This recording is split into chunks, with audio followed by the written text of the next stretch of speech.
सच्ची प्रार्थना में यहां तक पहुंचना अपने आप में एक बहुत बड़ी जीत है। तुमने अपनी आत्मा के प्रति ईमानदारी बरती है। तुमने खुद को वह सम्मान दिया है जिसके तुम हकदार हो। तुम अब उस जमीन पर खड़े हो जो ज्यादा सच्ची है, ज्यादा ठोस है। लेकिन यह सफर का अंत नहीं है। सच तो यह है कि अब तक जो कुछ भी तुमने किया वह तैयारी थी। अब असली परीक्षा शुरू होती है। अब तक तुम इस वीराने के स्वभाव को समझ रहे थे, अब तुम इसकी आग में चलोगे, क्योंकि यह वीराना सिर्फ खामोशी और अकेलेपन की जगह नहीं है। यह वीराना ही वह अखाड़ा है जहां तुम्हारी आत्मा की सबसे बड़ी लड़ाई होती है। यहां तुम अपने सबसे गहरे, सबसे शक्तिशाली प्रलोभनों का सामना करते हो। ये प्रलोभन तुम्हें दौलत या शोहरत का लालच देने नहीं आते।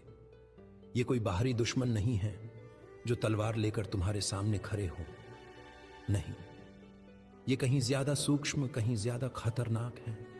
ये तुम्हारे ही मन की फुसफुसाहटें हैं, तुम्हारी अपनी इच्छाएं, तुम्हारे अपने डर, जो तुम्हारा रूप बदलकर तुम्हें रास्ते से भटकाने आते हैं। यह लड़ाई सोने चांदी के लिए नहीं, नहीं दुनिया की वाहवाही के लिए है। यह लड़ाई इस बात के लिए है कि जब तुम पर सबसे ज्यादा दबाव होगा तब तुम क्या चुनोगे? क्या तुम आसान रास्ता चुनोगे या सही रास्ता? क्या तुम अपने अहंकार को भोजन दोगे या अपनी आत्मा की सच्चाई को? क्या तुम एक पल की राहत के लिए अपने मूल्यों का सौदा कर लोगे? यह लड़ाई तुम्हारी अपनी आत्मा के लिए है, तुम्हारे अस्तित्व के सार के लिए। यह तय करने के लिए कि इस वीराने से बाहर निकलने के बाद तुम कौन बनकर उभरोगे। अब तक तुमने अपनी कमजोरियों को पहचाना है। अब शैतान उन्हीं कमजोरियों पर वार करेगा।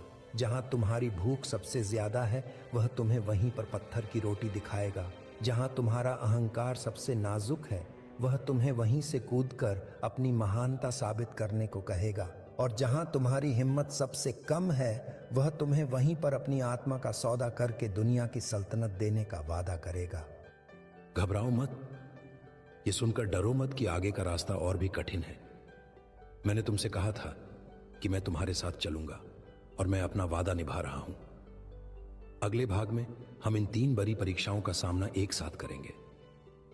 मैं तुम्हें दिखाऊंगा कि ये प्रलोभन आज तुम्हारी जिंदगी में कैसे दिखते हैं, और मैं तुम्हें वह ताकत भी दूंगा जिससे तुम उनका सामना कर सको। इसलिए अपनी हिम्मत को इकट्ठा कर लो, अपनी आत्मा को तैयार करो